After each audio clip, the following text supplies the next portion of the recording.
Akasema tume hiyo iundwe, hiyo tume sasa ikachunguze kwamba kauli kama no reforms no election ilichochea, kuna watu walilipwa, kuna watu walifanywaje, sentensi ambazo zilimeongewa na UVCCM. Tatizo la nchi hii sio watu kulipwa, sio watu kuandamana. Na mtazamaji wangu, leo hii kwa kweli chama Chadema kimeweza kufanya mkutano wa kwanza baada ya chama hicho kurejea kikamilifu ama kupewa kibali kuendelea na mikutano ya kisiasa baada ya kufungiwa. Ila mtazamaji wangu, jambo la kushangaza ambalo limeweza kushangaza wengi leo hii, pamoja na chama Chadema kufungwa kwa muda, maelfu ya watu wameweza kujitokeza katika rali hiyo ya Chadema kuonyesha upendo wa dhati, na ndipo ambapo kiongozi God Bless Lema ameweza kufunguka haya. Ila mtazamaji wangu, kabla niweze kukufahamisha zaidi, kwanza kabisa, iwapo ni mara ya kwanza kupatana na video zetu, itaweza kuwa ni jambo jema iwapo utaweza kuchukua sekunde yako moja kubonyeza maneno yaliyoandikwa subscribe chini ya video hii. Muhimu kabisa uweze kulike na kushare video hii kwa makundi mawili ama matatu. Na mtazamaji wangu, kwa kweli kile ambacho God Bless Lema ameweza kukizungumza leo hii moja kwa moja imeweza kutofautiana kabisa na tume iliyokuwa imeweza kutengwa na viongozi wakuu wa CCM kuchunguza mauaji ya vijana jinsi yaliyoweza kutokea tarehe 29 Oktoba mwaka 2025, kwani hivi sasa Chadema wameweza kutofautiana kabisa na kile kilichoweza kuzungumzwa na tume hiyo, wakidai na kuweka hadharani kwamba uongozi ulioko madarakani hivi sasa wao kushinda kusikiliza wananchi wa Tanzania katika wakati huo ndio ambao waliweza kuchangia idadi kubwa ya vijana jinsi kuaga dunia, na mbaya kabisa wengi waliweza kuaga dunia kwa kupigwa risasi, jambo ambalo halitaweza kusameheka kamwe. Ila mtazamaji wangu, moja ya kauli ambayo bado inazidi kugonga vichwa vya habari, no reforms no election. Mtazamaji wangu, kauli hiyo imeweza kuhusishwa sana na Mheshimiwa Tundu Lissu na kesi ya uhaini inayozidi kumkabidhi. Ila mtazamaji wangu, ikumbuke kwamba wakati wa maandamano yakifanyika, Mheshimiwa Tundu Lissu alikuwa yupo gerezani tayari. Hivyo basi, katika tume iliyoweza kuzungumzia Mheshimiwa Lissu kuhusishwa pakubwa na no reforms no election, kwa kweli mtazamaji wangu, God Bless Lema ameweza kukataa kabisa na kuweka hadharani kwamba no reforms no election haina maana ambayo uongozi wa serikali iliyoko madarakani hivi sasa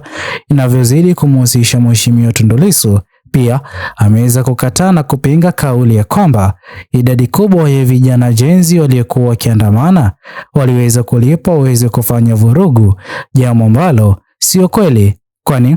sote tunafahamu kwamba idadi kubwa ya vijana jenzi nchini humu kuandamana waliweza kuandamana kwa ajili ya kushinikiza uongozi ulioko madarakani kuwajibika na hata baadhi ya ahadi ambazo hawakuwa wameweza kuzitimiza. Uchaguzi mkuu ukiendelea kukaribia kwa uchaguzi mpya uweze kufanyika, waweze kuutimiza na waweze kuwajibika kufanikisha ahadi hizo. Ila sote tuliweza kushuhudia ni kipi ambacho kiliweza kutokea, viongozi walioko madarakani kuonekana moja kwa moja kujali maslahi yao binafsi kwa jinsi gani ambavyo wataweza kurejea madarakani kwa mara nyingine, wala jinsi gani ambavyo wangeweza kusikiliza vijana jenzi na kuwasaidia kufanikisha baadhi ya ahadi walizoweza kuziweka kwa vijana hao jenzi, ikiwemo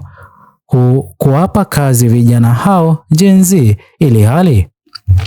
mtazamaji wangu, sote tunafahamu jinsi gani ambavyo vijana hao jenzi waliweza kutumiwa na viongozi walioko madarakani katika rally za CCM. Tulikuwa tukishuhudia jinsi ambavyo mabasi ya CCM yalikuwa yakibeba watu kutoka mkoa mmoja hadi mwingine kuhudhuria rally, eneo ambalo Rais Mama Samia Suluhu Hassan alipokuwa akienda na kuhudhuria mkutano, jambo ambalo liliweza kutumika na viongozi hao walioko madarakani hivi sasa kulipa vijana Gen Z. Ndipo ambapo katika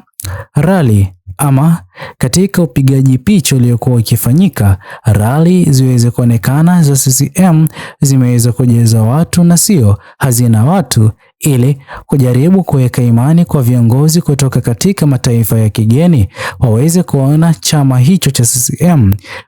bendera ikipeperushwa na Rais Mama Samia Suluhu Hassan. Bado idadi kubwa ya wananchi wa Tanzania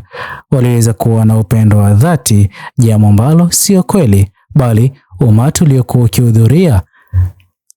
ukihudhuria rali hizo uliweza kuwa ni umati ambao uliweza kulipwa, na ndipo ambapo mwisho wa siku ataweza kupata pesa za kukidhi mahitaji yao na familia zao. Mbaya kabisa, hawakuweza kupata hata ajira za kudumu, jambo ambalo liliweza kuvunja mioyo ya wengi. Vile vile, mtazamaji wangu, hivi sasa kuna kampeni mpya ya jinsi ambavyo Mheshimiwa Tundu Lissu ataweza kutoka gerezani. Hii hapa ni kutokana na kile ambacho God bless Lema anazidi kuamini kwamba Mheshimiwa Tundu Lissu kesi ya uhaini inayozidi kumkabidhi sio kesi ya uhakika ama kweli, kwani Mheshimiwa Tundu Lissu hakuwa na nia ya uhaini katika Jamhuri ya Tanzania. Hii kiashiria wazi jinsi ambavyo ni ubabe wa vita vya kisiasa kati ya vyama viwili vikubwa vya kisiasa katika Jamhuri ya Tanzania. Hivyo basi wanazidi kupendekeza itakuwa vyema iwapo Mahakama Kuu itaweza kufanya maamuzi kulingana na jinsi ambavyo katiba inazidi kutaka ama kulingana na sheria za mahakama, na sio kutokana na maagizo ama sheria za viongozi walioko madarakani kwa hivi sasa, kwani sio siri bali kiongozi Mheshimiwa Lissu uwepo wake gerezani anazidi kuumia yeye binafsi, na hata viongozi wengine wakuu wa Chadema wanazidi kuumia na hata kutofurahishwa na maamuzi hayo yake Mheshimiwa Tundu Lissu kusalia kuwa gerezani. Pia mtazamaji wangu, kwa njia moja ama nyingine, kile kinachozidi kujadiliwa pakubwa baada ya mkutano huo wa CCM leo hii, mtazamaji wangu, kwa kweli wa Tanzania wako na upendo wa dhati kwa chama hiki, chama Chadema, kwani mtazamaji wangu, ingekuwa ni jambo la kushangaza mno iwapo ingekuwa ni CCM imeweza kuitisha rali leo hii, umati mkubwa wa aina hiyo uweze kujitokeza. Kwanza kabisa, hivi sasa idadi kubwa ya Watanzania ambao mbeleni walikuwa wakiamini chama cha CCM hivi sasa hawana imani kabisa na chama hicho kutokana na kile ambacho kiliweza kutokea tarehe 29 Oktoba mwaka 2025, na pia tunafahamu jinsi gani ambavyo baadhi ya watu ambao ni public figure ambao wamekuwa ni kioo cha jamii